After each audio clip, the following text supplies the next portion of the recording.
Dandruff यानी कि sir की खुश्की, ये बहुत कॉमन मसला है और बहुत सारे लोग मुझसे इसके बारे में हल पूछते हैं। तो आज मैं इस वीडियो में आपको बताऊंगा कि इसकी क्या वजूहात हैं और आप इसके लिए क्या कर सकते हैं। तो जो सबसे कॉमन वजूहात उनमें से 3 के बारे में आपको बताऊंगा। 90% केसेस में इन तीनों में से एक वजह होती है। नंबर 1 पे है सेबोरिक डर्माटाइटिस। ये एक ऐसी कंडीशन है जिसमें सर है उस पे जो ऑयल की प्रोडक्शन है वो बढ़ जाती है और एक कॉमन यीस्ट जो हमारे सर की स्किन में होता है उसकी प्रोडक्शन बढ़ जाती है। उसकी वजह से हमारे स्किन में रेडनेस, ड्राइनेस और फ्लेक्स रहना शुरू हो जाते हैं। अगर ये कंडीशन बर वक्त ना ट्रीट की जाए उसकी जो प्रोडक्शन है मज़ीद बढ़ जाती है और आपने नोट किया होगा जो हमारी सर की जो हेयर लाइन है वहाँ पे ग्रेजी फ्लेकी रेडनेस से स्किन जो खुश्की है वो बढ़ना शुरू हो जाती है और जब वो मज़ीद बढ़ जाए तो वो हमारे जो आईब्राउज हैं उन पे वो खुश्की गिरना शुरू हो जाती है हमारे चेहरे पे, जिसकी वजह से यहाँ पे रेडनेस या क्रैक से और वो रिएक्शन आना शुरू हो जाता है। इस कंडीशन को सेबोरिक डर्माटाइटिस कहते हैं और ये बहुत ही कॉमन कंडीशन है। नंबर 2 पे जो हमारे सर है उस पे फंगल इन्फेक्शन भी हो सकता है। अगर सर में खुश्की हो जाए तो फंगल इन्फेक्शन होने के चांस पड़ जाते हैं। उससे भी जो हमारी स्किन है वो ड्राई और स्केली सी हो जाती है। नंबर 3 पे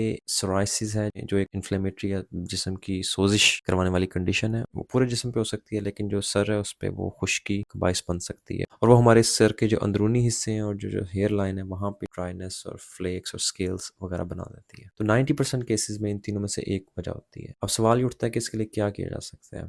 अक्सर लोग कहते हैं हम घरेलू टोटके इस्तेमाल कर रहे हैं या हम एंटी डैंड्रफ शैम्पू इस्तेमाल कर रहे हैं लेकिन मसला ठीक नहीं हो रहा। तो मैं आज आप इसके बारे में कुछ बातें बताऊंगा। जो घरेलू टोटके होते हैं जिसमें दही अंडे का इस्तेमाल या कुछ लोग सिरके का इस्तेमाल करते हैं या इसके अलावा कुछ लोग डिफरेंट ऑयल्स इस्तेमाल करते हैं, होता ये है कि उससे वक्ती तौर पर जो आपकी खुश्की है वो बैठ जाती है। अगर आप नोट करेंगे कभी गौर से, आप उनके इस्तेमाल के बाद वो खुश्की गायब नहीं होती, वो सर पे बैठ जाती है और 1 या 2 दिन बाद वो दोबारा उभरना शुरू हो जाती है। तो इसके लिए आप क्या कर सकते हैं। अक्सर लोग कहते हैं कि हम एंटी डैंड्रफ शैम्पूज इस्तेमाल कर रहे हैं लेकिन कोई फ़र्क नहीं पड़ रहा। तो आज मैं बताऊंगा कि आपने जब एंटी डैंड्रफ शैम्पू लेना है तो आपने चेक करना है कि उसमें इन 4 इंग्रेडिएंट्स में से कम 1 या 2 इंग्रेडिएंट्स लाजमी हो। उसमें सबसे पहले नंबर पे है कोल टार विद सैलिसिलिक एसिड, नंबर 2 पे है कीटोकोनाजोल, नंबर 3 पे है जिंक पायरेथोन और नंबर 4 पे है सेलेनियम सल्फाइड। आपने ज़रूर चेक करना है कि इन चारों में से कम एक इंग्रेडिएंट आपके शैम्पू में हो। आपने उसको हफ्ते में 2 दफ़ा इस्तेमाल करना है, 5 से 10 मिनट लगा रहने देना है और उसके बाद आपने वॉश करना है और हफ्ते में 2 दफ़ा और कम 1 महीना आपने एक शैम्पू इस्तेमाल करके देखना है। अगर आपको रिजल्ट अच्छे ना मिले तो आपने शैम्पू बदलना है,